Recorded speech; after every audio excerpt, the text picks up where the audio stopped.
പിന്നെ ഒരു ദിവസം ഗർഗമഹർഷി അവിടെ വന്നു. ഗർഗമഹർഷി പറഞ്ഞ ഒരു വലിയ വലിയ മഹർഷിയാണ്. ആ മഹർഷി അവിടെ വന്നു. മഹർഷി അവിടെ വന്നിട്ട് ഈ നന്ദഗോപരുടെ അടുത്ത് വന്നപ്പോൾ നന്ദഗോപർക്ക് സന്തോഷമായി. മഹർഷിയെ പോയി കൂട്ടിക്കൊണ്ടുവന്നു, കാല് കഴുകിയിരുത്തി സ്വീകരിച്ചു, വേണ്ട ഉപചാരങ്ങളൊക്കെ ചെയ്തിരുത്തി. എന്നിട്ട് പറഞ്ഞു, ഇവിടെ 2 കുട്ടികളുണ്ട്. ആ കുട്ടികൾ എൻ്റെ കുട്ടികൾ, 2 കുട്ടികളുണ്ട്, 2 ആൺകുട്ടികൾ. ആ കുട്ടികൾക്ക് അങ്ങ് ഞാൻ പേരിടാൻ മഹാത്മാവായിട്ടുള്ള ഒരാളെ കാണണമെന്ന് വിചാരിച്ച് ഞാൻ തിരഞ്ഞുകൊണ്ടിരിക്കുകയായിരുന്നു. അപ്പോൾ അങ്ങയെ കണ്ടു കിട്ടി, അങ്ങ് എൻ്റെ കുട്ടികൾക്ക് നാമകരണം ചെയ്യണം എന്ന് പറഞ്ഞു.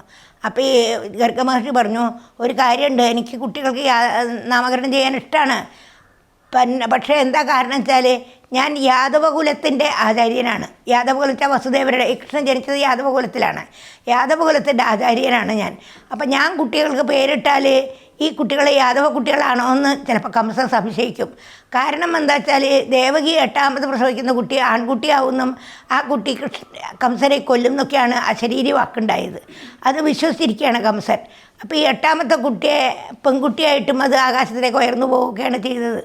അപ്പോൾ ഞാൻ ഈ കുട്ടികൾക്ക് പേരിട്ട ഇത് കംസൻ സംശയിക്കുമോ, യാദവ കുട്ടിയാണ് വസുദേവരുടെ കുട്ടിയാണ് സംശയിക്കുമോ എന്നൊക്കെ ഗർഗമഹർഷി പറഞ്ഞു. അപ്പോൾ ശരിക്കും ഗർഗമഹർഷി വന്നതെന്താ വെച്ചാൽ വസുദേവർ പറഞ്ഞേച്ച് വന്നതാണ്.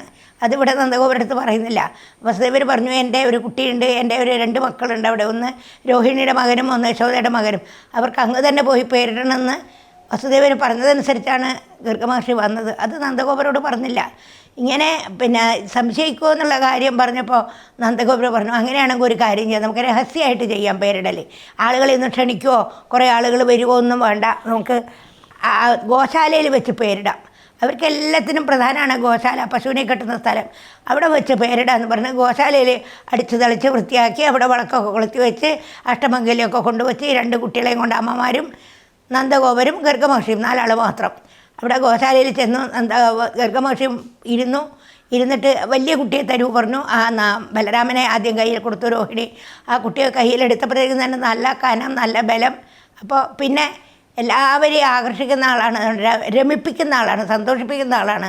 അതുകൊണ്ട് രാമൻ എന്ന് പേരിട്ടു ഒരു പേര്. പിന്നെ ഈ കയ്യിലെടുത്തപ്പോഴേക്ക് തന്നെ നല്ല കനം, നല്ല ശക്തിയുണ്ട്. അപ്പോൾ ബലരാമൻ എന്നാക്കി. പിന്നെ എല്ലാവരെയും തന്നിലേക്ക് ആകർഷിക്കുന്ന ആളാണ്, സംഘർഷണൻ എന്നൊരു പേരും കൂടി ഇട്ടു. അങ്ങനെ സംഘർഷണൻ എന്നും ബലരാമനും 2 പേര് ഈ വലിയ കുട്ടി കിട്ടു. എന്നിട്ട് രോഹിണിയുടെ കയ്യിൽ തന്നെ കുട്ടിയെ തിരിച്ചു കൊടുത്തു. എന്നിട്ട് ഇനി അടുത്ത കുട്ടിയെ തരൂ പറഞ്ഞു. കൃഷ്ണനെ കയ്യിൽ മേടിച്ചു.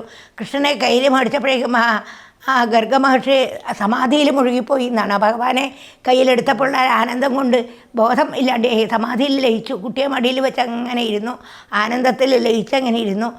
കൃഷ്ണൻ കുറച്ചു നേരമൊക്കെ ക്ഷമിച്ചിരുന്ന് നോക്കി.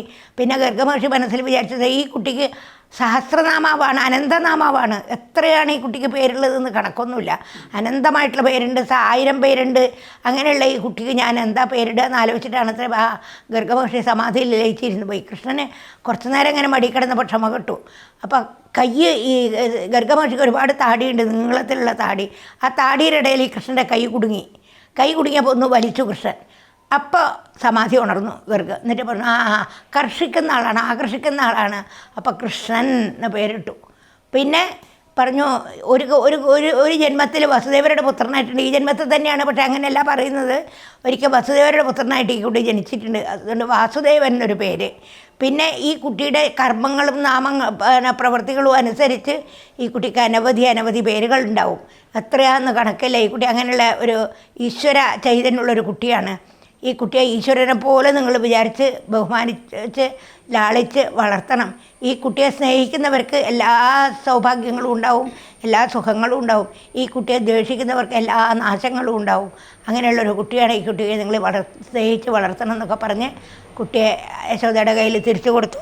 ഗർഗമഹർഷിക്ക് ധാരാളം സ്വർണങ്ങളും പൈസയും ഒക്കെ ദക്ഷിണയൊക്കെ കൊടുത്ത് നന്ദഗോപര് സന്തോഷിപ്പിച്ച് ഗർഗമഹർഷിയെ പറഞ്ഞയച്ചു. അന്നു മുതലാണ് രാമനും കൃഷ്ണനുമായത്. ഇവിടെ ഉണ്ണിക്കുട്ട എന്നൊക്കെ വിളിച്ചല്ലാണ്ട് പേരുണ്ടായിരുന്നില്ല കുട്ടിക്ക്.